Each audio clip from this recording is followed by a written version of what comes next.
A visão, com certeza, é um sentido muito importante para todos nós. E muitas vezes a gente nem se sente grato por todos os sentidos funcionando adequadamente, não é verdade?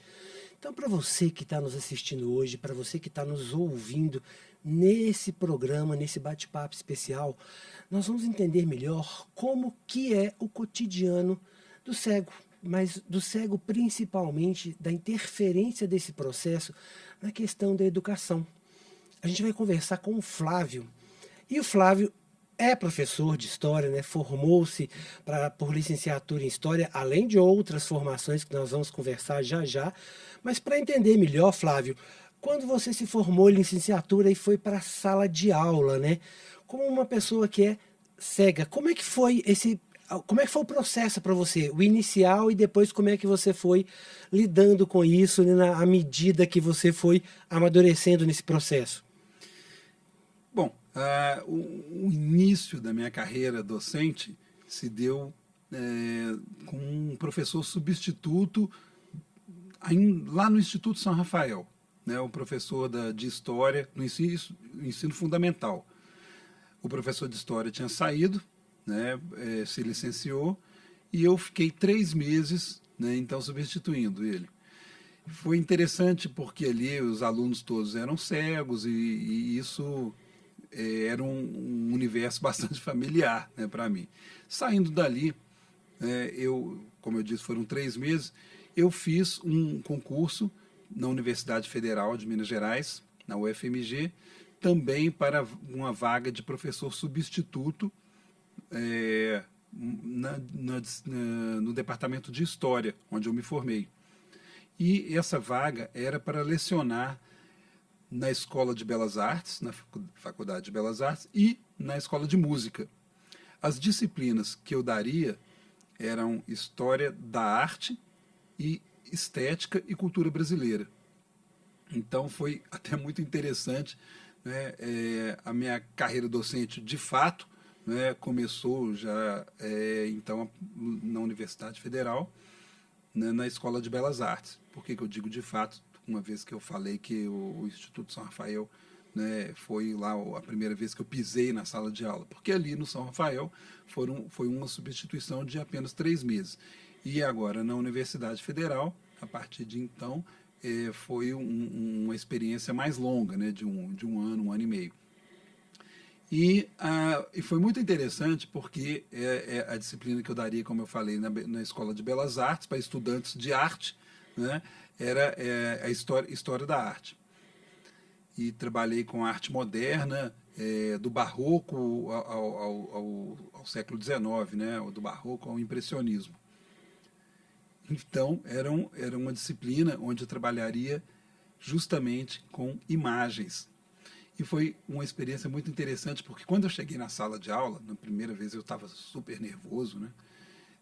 Eu imagino quando Da, você colocou seus pés dentro da sala, né, de frente para a turma. uma pilha. Eu fiquei esperando do lado de fora da sala, a turma foi entrando e as pessoas que entravam não sabiam nem que eu era o professor. Depois eu entrei na sala de aula, depois que eu percebi que todos já estavam lá, e me apresentei como professor. Eu falei assim, olha, agora nós vamos fazer o nosso trabalho aqui, eu sou o Flávio, eu sou professor de vocês. O pessoal começou a rir, vocês acharam que era Uma uma pegadinha de pegadinha, calorada, como um cego vai dar para um nós trote, conteúdo né? de história da arte. Então eu expliquei para eles como seria o nosso trabalho, né? Eu disse a eles, vocês vão me emprestar os seus olhos e eu vou emprestar para vocês o conhecimento teórico. O fato de vocês enxergarem não significa que necessariamente vocês têm todos os elementos para compreender, né, os objetos artísticos que com os quais nós trabalharemos, né? Então, o mero fato de enxergar não é suficiente. É preciso enxergar e saber o que está vendo. É preciso enxergar com critério. É preciso enxergar com conhecimento da história da arte, da estética, da sociologia da arte, né? E dessa maneira, a visão de vocês vai se refinar e muito. E para mim vai ser muito bom, isso eu dizendo a eles, porque vocês vão me ajudar a conhecer esse repertório imagístico que eu, como cego, não conheço, mas vocês vão descrever para mim e vão aprender como descrever. Então foi essa a nossa troca, foi um curso excelente, e a troca funcionou muito bem, não é? Eles enxergando e eu oferecendo o conteúdo teórico. Isso tudo foi possível, Admilson, porque durante o meu curso de graduação em História, eu me dediquei muito à disciplina de História da Arte, porque logo que eu percebi que essa disciplina fazia parte do currículo de História, isso no segundo período ainda da nossa formação, eu me interessei bastante, né, por esse conteúdo, porque eu logo percebi que estudar História da Arte seria uma maneira de preencher em mim uma lacuna que a minha vida deixou aberta, né, a minha vida sem enxergar, né, deixou aberta. Então, o entendimento de como, ao longo da história,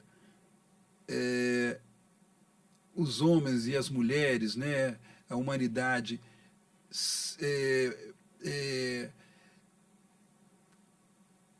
como é que se diz?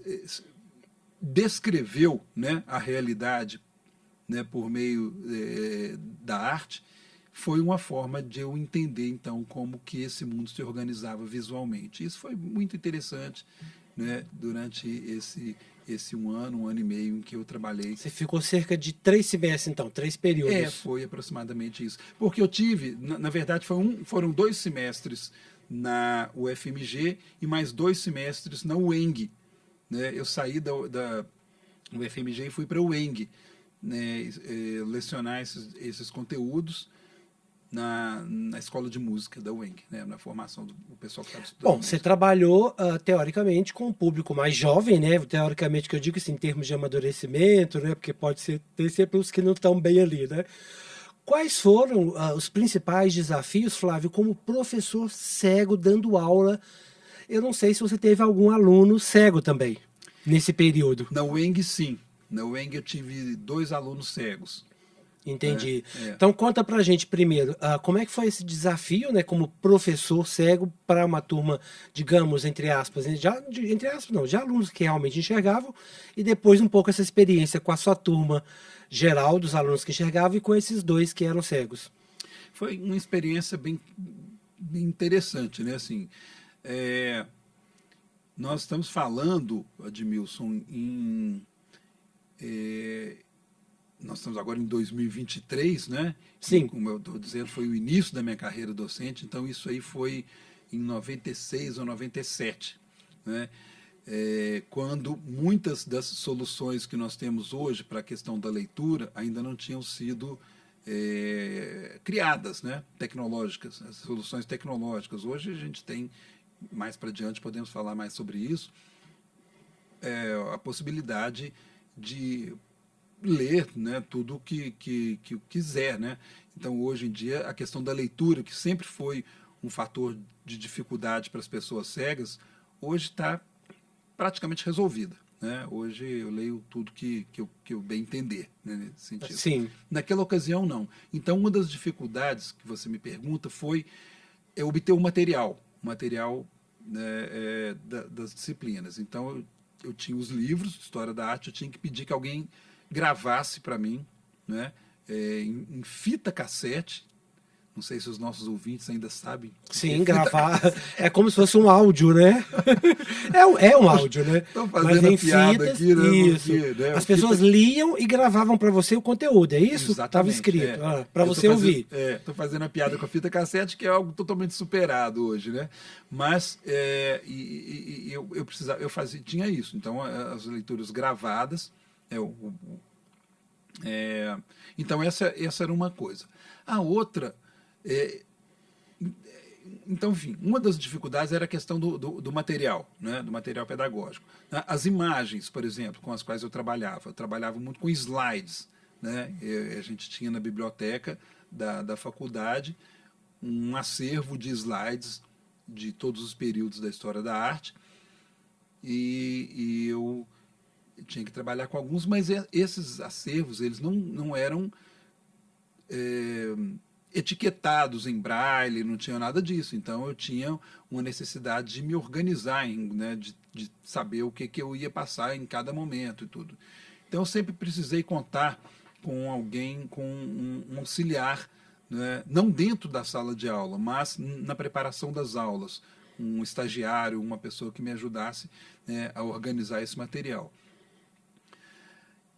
A outra questão que era interessante, então a primeira dela, a questão foi o material, né? Sim. A segunda foi a questão do relacionamento com os estudantes, né?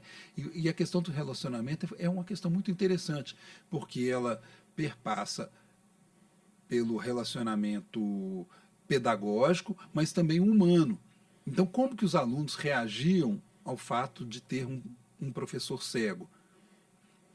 Alguns reagiam com curiosidade positiva, outros reagiam com desconfiança, outros reagiam como eu diria, com ceticismo, né? Mas todas essas reações foram se transformando na medida em que o nosso relacionamento foi se aprofundando, o nosso relacionamento didático-pedagógico e humano.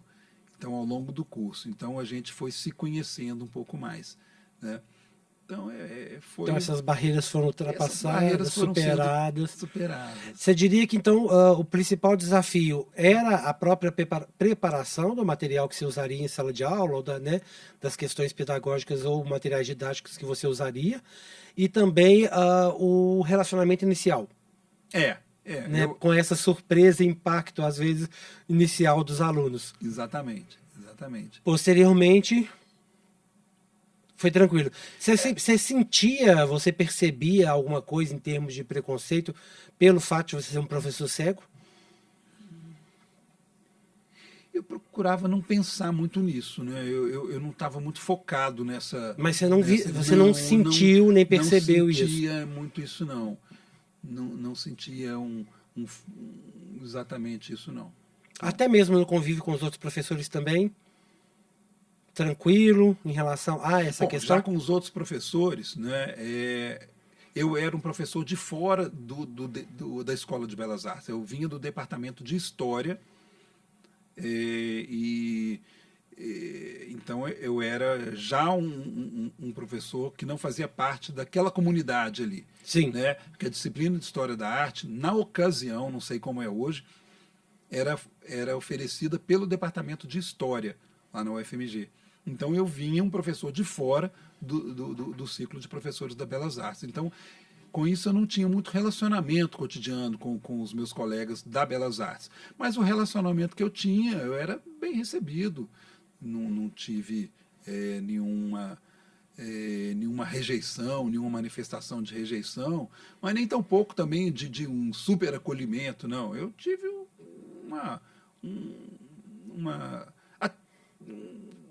contato, eu diria assim, comum, regular, né? Até porque essa questão do super acolhimento, eu acho que também pelo cotidiano dos colegas, dos professores lá, cada um correndo também com as Não suas tinha essa disciplinas, disponibilidade nem muito, tempo, né? eu não convivia em sala de professores e não convivia desse jeito, então não tinha muito esse contato mais permanente. Entendi. Posteriormente, você chegou a ter algum tipo de experiência na rede pública, com o ensino fundamental ou com o ensino médio? Exatamente. Nessa ocasião, né, eu já comecei também a lecionar na Prefeitura de Belo Horizonte. Então, foi o meu trabalho, eu comecei, como eu falei, lá nas universidades, né, e logo fiz um concurso para a Prefeitura, né, como professor de História. Então, eu trabalhava de manhã na Belas Artes e à noite, né, no ensino fundamental de jovens e adultos na Prefeitura de Belo Horizonte. E foi um outro público completamente diferente, né? Porque... Com certeza. Então, eu estava lidando agora à noite com alunos trabalhadores da educação de jovens e adultos, que desde o ensino fundamental, do primeiro ano do ensino fundamental ao terceiro ano do ensino médio. Né? Naquela ocasião, a prefeitura ainda oferecia ensino médio no noturno, hoje em algumas escolas de jovens e adultos. Hoje em dia é apenas em uma escola da rede municipal que se oferece o ensino médio. Né? Mas então era isso, né? Era um outro tipo de desafio, um outro tipo de desafio, um outro tipo de relacionamento também, com os mesmos elementos do estranhamento, do acolhimento, de tudo isso, só que por ser um público diferenciado, essas manifestações eram também diferentes. E eu posso dizer que eu tive sempre um respeito muito grande por parte dos alunos, né, lá da rede municipal. Sim. Um carinho imenso. Você chegou a lidar com o fundamental também, não? Sim, sim. Sim? Primeiro ano do fundamental, terceiro ano do ensino médio. E você acredita que... Acredita não, você teve essa possibilidade de ter a mesma experiência, assim, em termos da aceitação dos alunos, de conviver com você, do professor sério, quer dizer, tudo isso, tanto lá na faculdade, quanto lá no ensino médio, lá no fundamental, em termos de estudante e relacionamento com eles, você viu alguma diferença nesses 3 níveis? Tem uma diferença, né? Assim, quando a gente pensa num aluno de faculdade, sobretudo de faculdade de Belas Artes, tem um perfil. Primeiro, por ser um aluno de faculdade, já tem um perfil próprio, está buscando uma formação profissional. Né? E a Faculdade de Belas Artes tem o perfil do artista. Né? Então, eles gostam de determinados conteúdos com mais afinco, outros já são mais largados, aquele perfil mais... É um perfil de artista. Né? Lá no ensino fundamental, é outro tipo de perfil. Né? Então, por exemplo, alunos da educação de jovens e adultos estavam muito tempo sem estudar, ou então alunos que já estavam... Os jovens e adultos se caracteriza por ser alunos fora da faixa, né, etária regular. Né? Que não concluíram dentro da faixa etária então, por normal. exemplo, na quinta série, era o primeiro ano do ensino fundamental, né, na ocasião, né, o primeiro do fundamental... Desculpa, primeiro fundamental não, quinta série do ensino fundamental. A quinta série, é o primeiro... Antiga. Isso. Hoje a gente divide os tempos um pouco diferentes, né? Mas, então o aluno estava com 18 anos, 16, 18 anos, sendo que regularmente ele já poderiam estar até mais velhos. Ou até mais velho.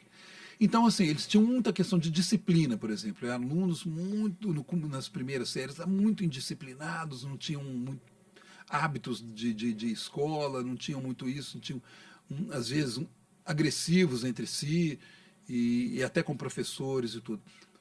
Porém, da minha parte, eu sempre tive um respeito muito grande por eles, deles, né? Por mim e de mim por eles. Né? Uhum. Esse aí de jovens e adultos. De jovens e adultos. Uhum. Muito interessante, Edmilson, que eu acho que o fato de eu não enxergar causava nesses alunos, principalmente, aí eu estou falando de jovens e adultos da rede municipal, os alunos trabalhadores, né, que muitas vezes tinham uma postura de indisciplina muito forte, mas comigo eles tinham uma outra pegada, assim, eles tinham um respeito e talvez uma consideração, talvez, pelo fato de eu não enxergar, então eles faziam menos algazarra, vamos dizer assim, na sala, e tinha uma coisa mais interessante, sabe? Apesar de que tinham seus momentos também. Claro. Né? Uma ou outra hora, com certeza, eles aprontavam alguma coisa. Explosivos, né? E eu também eu tinha os meus momentos de severos, né? Assim, né? Como quando necessário e tudo. Mas, de modo geral, foi sempre uma relação muito boa mesmo. E você acredita, pela sua experiência, até pelo seu, né, convívio, que você continua no segmento da educação, trabalhando firme, né? As escolas, elas estão preparadas? E aí, nesse primeiro momento, a minha pergunta é, para os professores cegos? Eu diria assim que nós estamos em vias de preparação, mas essa vias de preparação é constante o tempo todo. Né? Isso é o quê? Capacitação? É gestão? De que você está falando aí? Eu estou falando, primeiro, em legislação, né? um processo, uma política de educação inclusiva que vem se formulando no Brasil desde meados dos anos 90, né? Em 1994 nós tivemos o Congresso de Salamanca, na Espanha, que definiu a questão da educação inclusiva e os países aderiram, o Brasil aderiu, então já a Lei de Diretrizes e Bases da Educação em 1996 já tem um capítulo específico sobre educação inclusiva. A gente começa a ter no governo federal uma diretoria, um departamento, né, próprio para cuidar dessa questão dentro do MEC. Né? Daí para diante, os estados e o próprio governo federal foi ganhando, essa política foi ganhando vulto também nas universidades, com pesquisa. Então, a primeira questão é a legislação, né, que impulsiona a pesquisa, e, na verdade, as duas coisas andam juntas. Né? Mas depois a gente tem também a chegada da materialidade necessária nas salas de aula, nas escolas, né, a remoção das barreiras arquitetônicas, a capacitação dos professores, os materiais didáticos, tudo isso, né, vem sendo melhorado no Brasil dos anos 90, como eu falei, até os dias de hoje. Eu disse no início dessa fala que nós estamos em vias, em processo porque esse processo, pelo jeito, não acaba nunca, e é um processo de idas e vindas, né, de avanços e retrocessos. Então, como é toda a história, né? A história, quem dera que a história avançasse sempre de uma forma progressiva, né, do pior para o melhor sempre, né? Como se sempre fosse positivo, sempre crescendo, né? A gente tem os momentos também de atraso, como tivemos nos 4 últimos anos, né, em que a questão da educação inclusiva foi renegada no Brasil, né, no governo federal. Então é um momento agora de reconstruir também todo esse arcabouço, né, e o que foi desmontado. Por sorte, a gente, nem tanto foi desmontado assim, porque nem tanto, se em termos de política pública, de estrutura da política pública, algo se perdeu, né? Por outro lado, as mentalidades inclusivas, né? A mentalidade inclusiva no meio dos professores, no meio dos pesquisadores da educação, já é uma realidade. A gente tem um GT de educação, um grupo de trabalho de educação na ANPED, né? Que é a Associação Nacional dos Pesquisadores de Educação, né? Já com uma produção muito forte sobre a educação inclusiva. Então, tudo isso traz avanços, né? Na rede municipal de Belo Horizonte, por exemplo, né, nós temos lá a Diretoria de Educação Inclusiva, que tem trabalhado incessantemente para a promoção da inclusão. Né?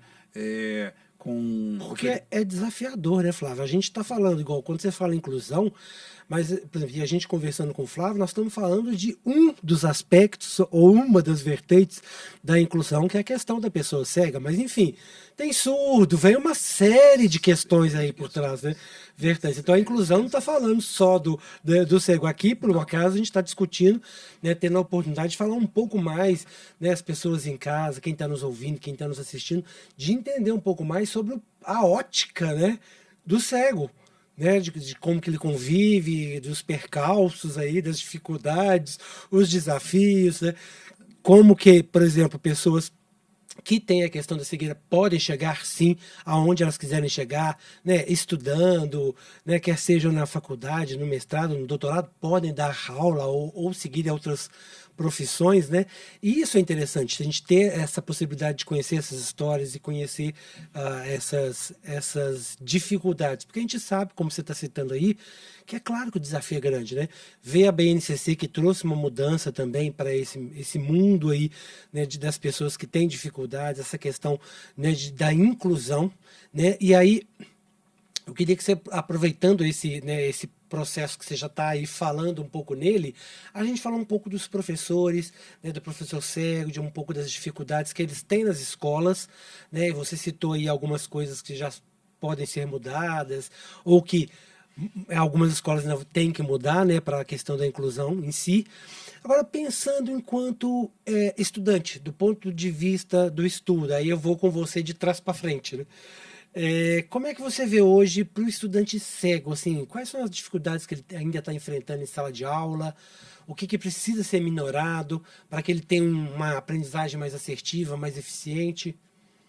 É que tudo isso que eu falei agora, né, sobre a adoção da materialidade e a capacitação dos professores, a grande dificuldade, né, é que tudo isso ainda é imperfeito. Né? A gente ainda não tem, né, Imperfeito em qualidade de conteúdo, em quantidade, o que, que seria essa imperfeição? eu diria que em tudo, né? Em quantidade, em qualidade. Né? Vamos dizer assim, uma pessoa cega, um estudante cego entra na sala de aula, né? Ele vai se deparar, né? Primeiro com, algumas vezes, não, isso não é regra, né? Estamos pensando numa questão hipotética, assim, ele vai se deparar com uma equipe de professores que talvez ainda não tenham uma capacitação, né, para lidar com a questão da necessidade específica que ele traz. Sim. A materialidade, os livros didáticos, né, então nem todas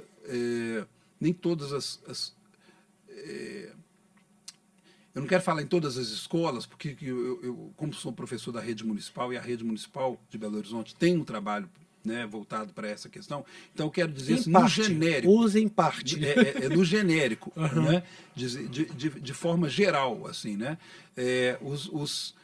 o estudante se depara com a falta de material pedagógico específico, né, com a materialidade, por exemplo, hoje nós temos a tecnologia tem melhorado muito essa possibilidade de inclusão, mas nem todo estudante, sobretudo das redes públicas, né, os estudantes mais carentes, mais pobres, né, nem todos têm acesso a todos os benefícios da tecnologia. Então, os estudantes e suas famílias. Então, Principalmente as famílias, né, Flávio? Porque exatamente. talvez o estudante, até com o tempo, pela facilidade, por ser novo, né, ele já nasceu numa era tecnológica e os pais não, e se os pais forem cegos, talvez a dificuldade seja maior, né, pelo desconhecimento mesmo do convívio, né? Exatamente. Então, assim, a educação, né, as dificuldades que a educação enfrenta para, seja no campo da inclusão ou qualquer outro, né, para se desenvolver, são multifatoriais, né? E os benefícios que ela também traz, né, para a vida de uma pessoa também são difíceis de serem dimensionados, porque são em várias áreas também que a educação, né, desde melhoria da autoestima até a possibilidade de ter um emprego melhor na medida em que Os avança aspectos no positivos são são muitos, né? também, né? Os negativos e os positivos. Então a educação ela está no meio, né?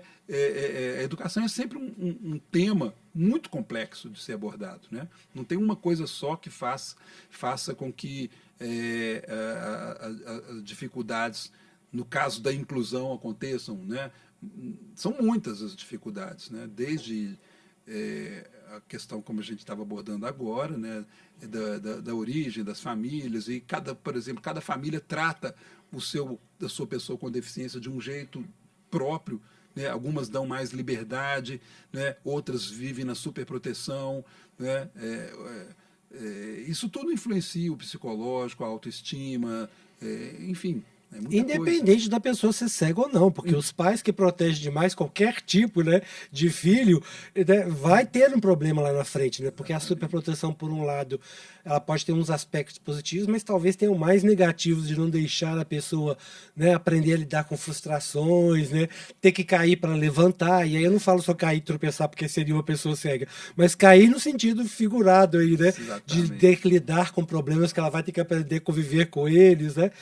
Cai, levanta a poeira, sacode a poeira e dá a volta por cima, né? Eu Exatamente. queria aproveitar a oportunidade para dizer uma coisa muito importante. Eu acho que eu queria sublinhar isso, né, de uma forma bem, para ficar bem marcado, assim.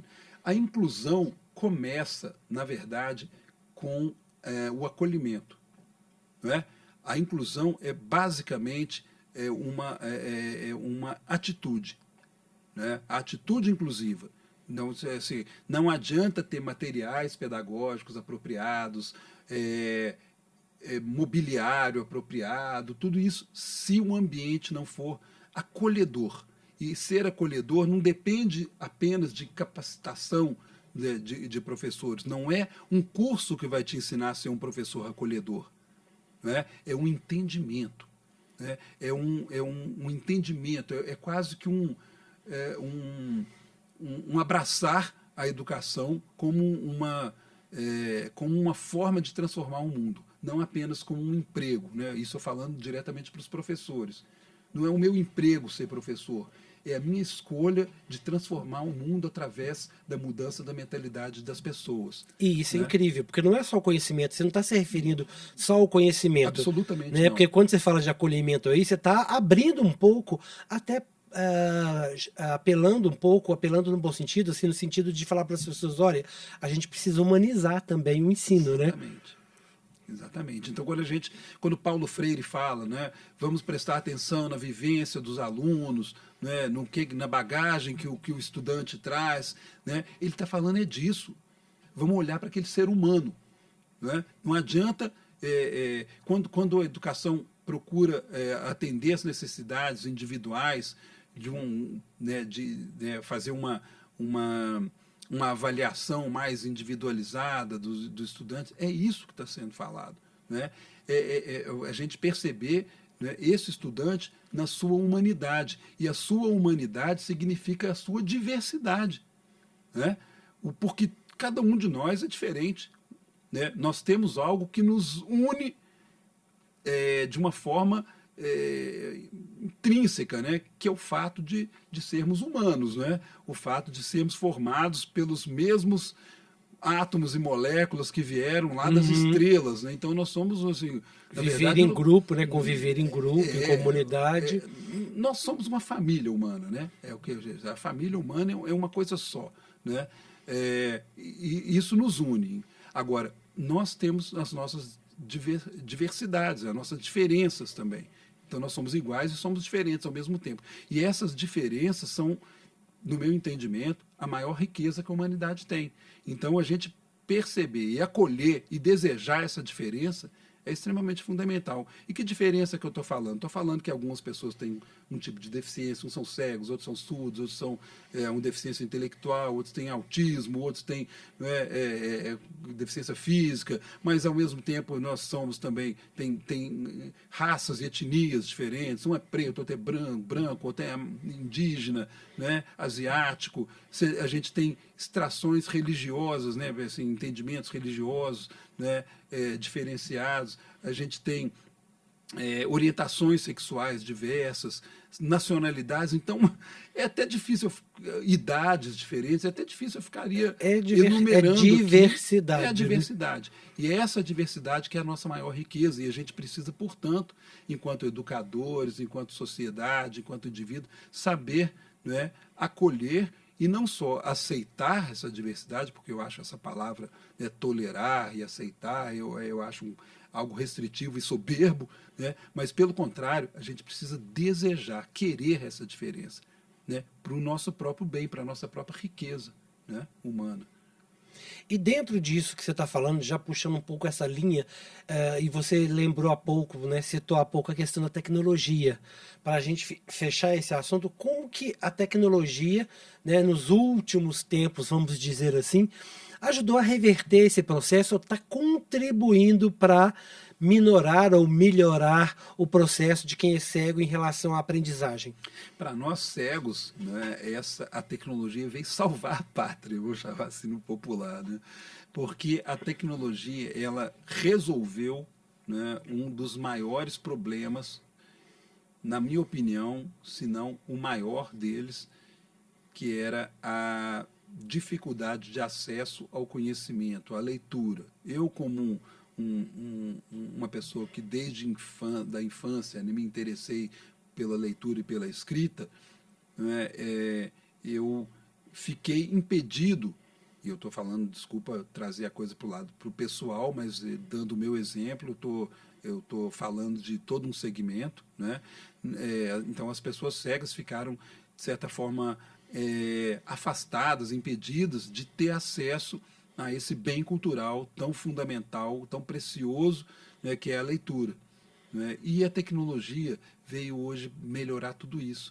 Então, a gente tem hoje leitores de tela, né, que são usados tanto em computadores, né, seja desktops ou seja os laptops, aí, também nos celulares, nos smartphones.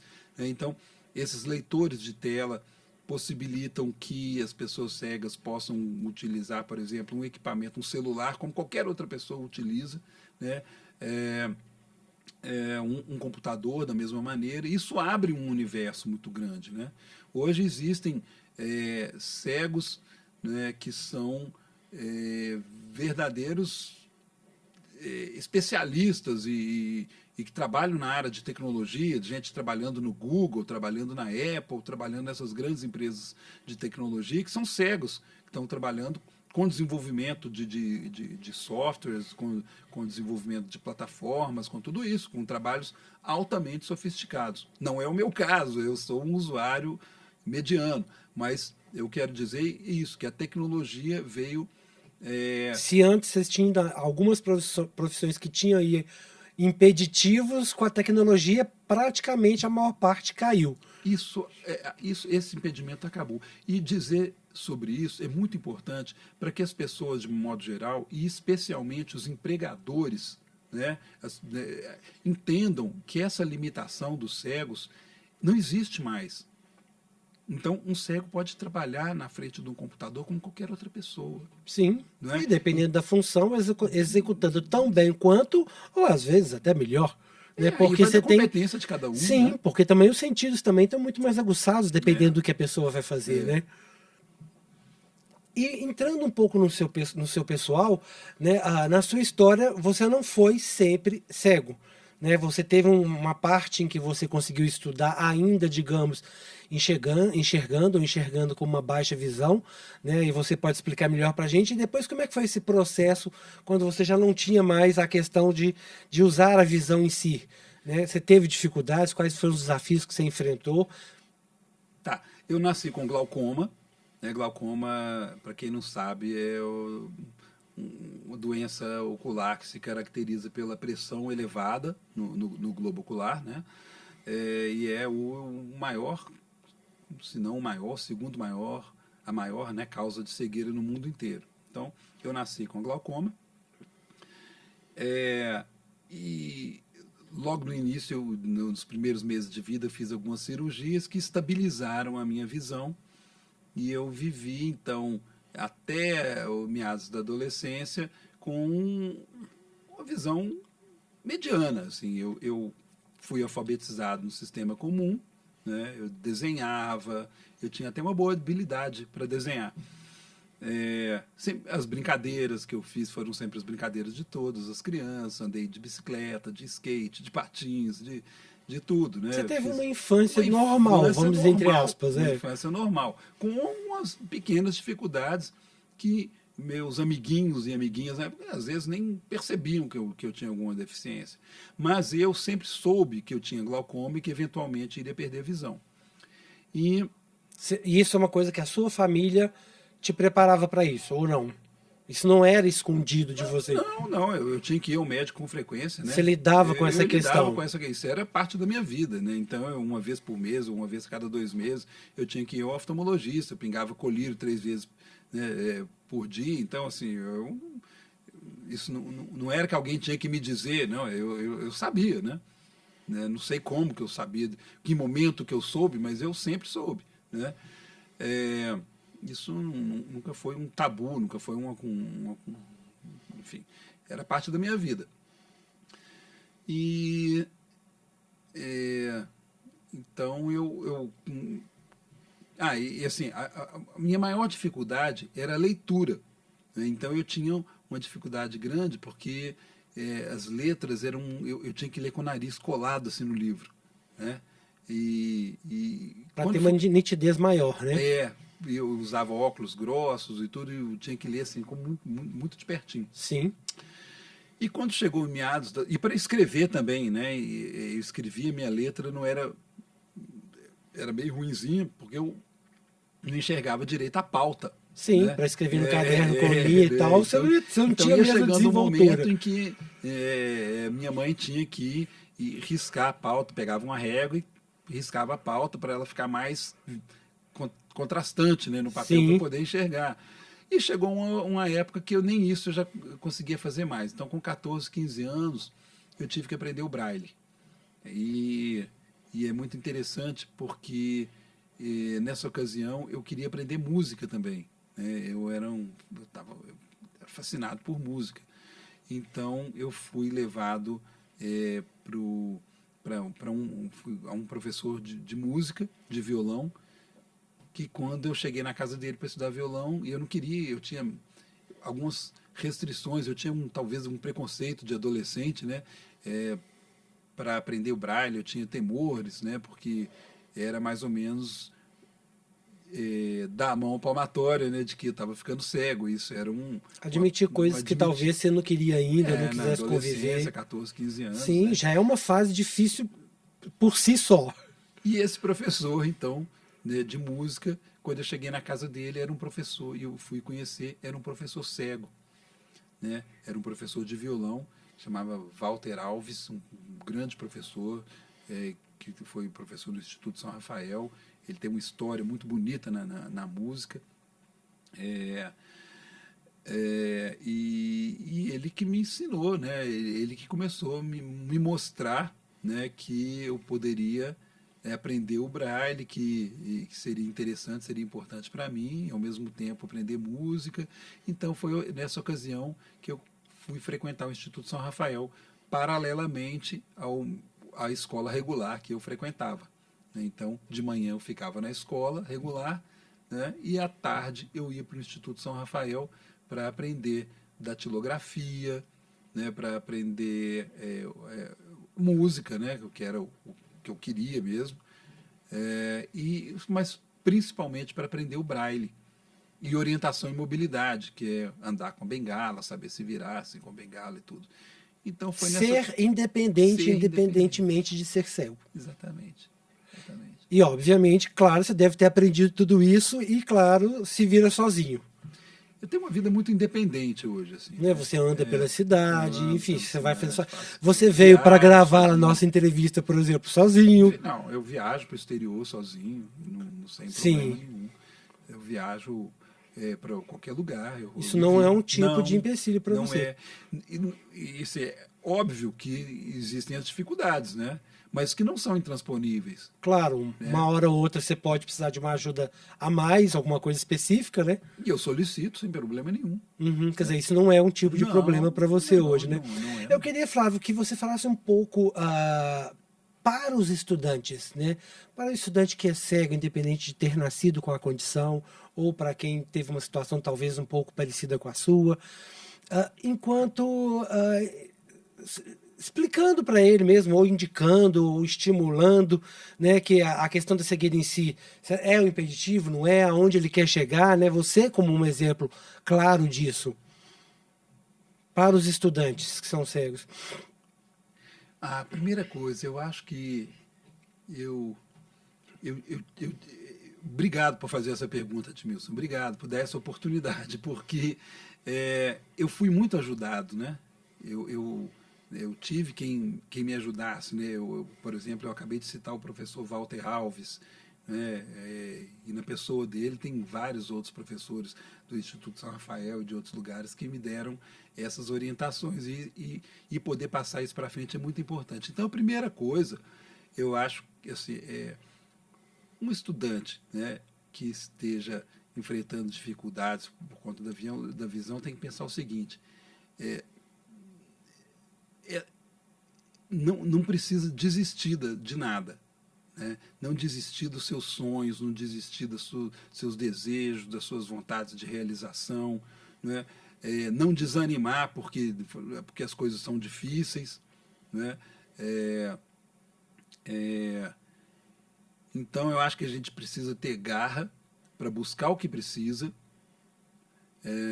coragem para saber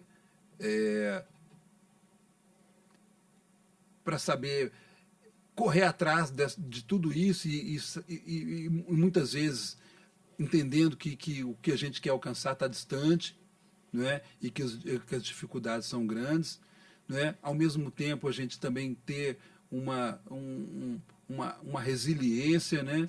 de, de se recuperar das frustrações, mas principalmente uma grande vontade de potência, né?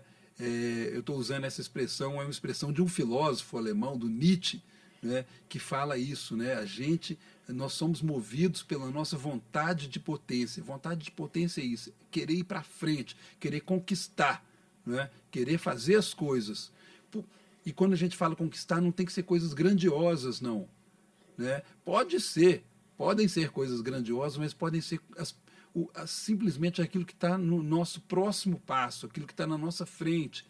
Dessas menores coisas até as maiores, a gente tem que querer ter força para ir atrás disso, né? E saber, né, que hoje a gente tem, a sociedade conta, né, primeiro, com um entendimento de que a inclusão é algo necessário. Então, com uma legislação que te ampara, né, enquanto uma pessoa pertencente a grupos minorizados, né? Então você não pode sofrer preconceito, você não pode sofrer preconceito, melhor dizendo, você não pode sofrer discriminação, você tem uma legislação que te protege, né? Vamos aprender a conhecer essa legislação. Você tem, por um outro lado, um entendimento cada vez maior, que bom, um de nós é absolutamente singular, individual, não é? Cada um, nós temos o nosso próprio jeito de ser, e esse jeito de ser, a gente não tem que ver ou que entender, porque temos algum tipo de deficiência, como sendo um jeito inferior de estar no mundo. De forma nenhuma, é um jeito tão válido quanto de qualquer outra pessoa. Então, né, essas nossas... ter a cor da pele que eu tiver, ter o entendimento de mundo que eu tiver, a orientação sexual, qualquer que seja que eu tiver, a religião ou a falta dela, né, ter um tipo de deficiência, seja visual, auditiva, intelectual, física ou qualquer coisa, né, ou qualquer deficiência. Então, essas coisas são parte das minhas características enquanto ser humano. Eu acho que esse grande entendimento já nos ajuda a ter a nossa autoestima elevada, para possibilitar que a gente tenha, então, essa nossa vontade de potência, correr atrás daquilo que a gente quer, né? Então, nós temos hoje todas as condições favoráveis para isso. Só repetindo, desde a legislação até um entendimento na sociedade para o fato de que a diversidade é algo desejável e rico no nosso mundo. É claro que nós, o tempo inteiro, iremos nos deparar com pessoas que pensam diferentes, né? que pensam diferente disso, é o que eu quero dizer, que manifestam preconceitos, que manifestam alguma forma de discriminação. Mas essas pessoas, é isso que a gente entende, por mais numerosas que elas sejam, hoje elas não têm um respaldo da maioria. Então a gente deve ter esse entendimento. E eu estou falando isso para as pessoas, para os estudantes, para as pessoas adolescentes, pessoas cegas, que estão aí, às vezes, pensando, o que eu vou fazer com a vida? É isso. A gente hoje tem que ter orgulho de ser quem a gente é. A recomendação, ou, né, o que fica para a gente, né, você que está aí nos assistindo, você que está aí nos ouvindo, é que os desafios existem para qualquer pessoa, como disse o Flávio há pouco, estranha ou não, cega ou não, vai ter desafio todos os dias. E que bom que tem desafios, né? Que bom que a gente acorda todos os dias com desafios, com altos e baixos, com oscilações, porque é isso que mostra que a gente está vivo e que a gente está enfrentando a realidade. Mas nada nos é impossível, desde que a gente queira, que a gente batalhe por isso. E claro que você vai contar com pessoas que vão te ajudar, como o Flávio também teve pessoas que ajudaram ele. Né? Você é educador, né? Vamos pensar ou vamos repensar a nossa educação, o nosso processo de ensino e de pedagogia em sala de aula, né? Os gestores escolares, como que a gente pode tornar a inclusão mais efetiva, como que a gente pode ampliar a inclusão. Né? Nós estamos falando aqui nesse momento específico da questão do cego, mas enfim, né, a gente sabe que a inclusão, como as várias facetas e diversidade que o Flávio citou aqui, é grande, é diversa, não é isso? Então, cabe a cada um de nós fazer a sua parte, inclusive no dia a dia dessas pessoas, ajudando, né, a mostrar os melhores caminhos. Não é só os melhores caminhos que ela vai andar pelas ruas, mas os melhores caminhos que ela pode percorrer para ter uma graduação, né, para ter uma dica, ajudá-las no processo de entender estudos e formas de conseguir conquistar os sonhos dela. Música, vida, ler um livro, escrever, enfim, todos nós podemos contribuir com essa parte. Lembrando que a legislação ampara as pessoas nesse aspecto.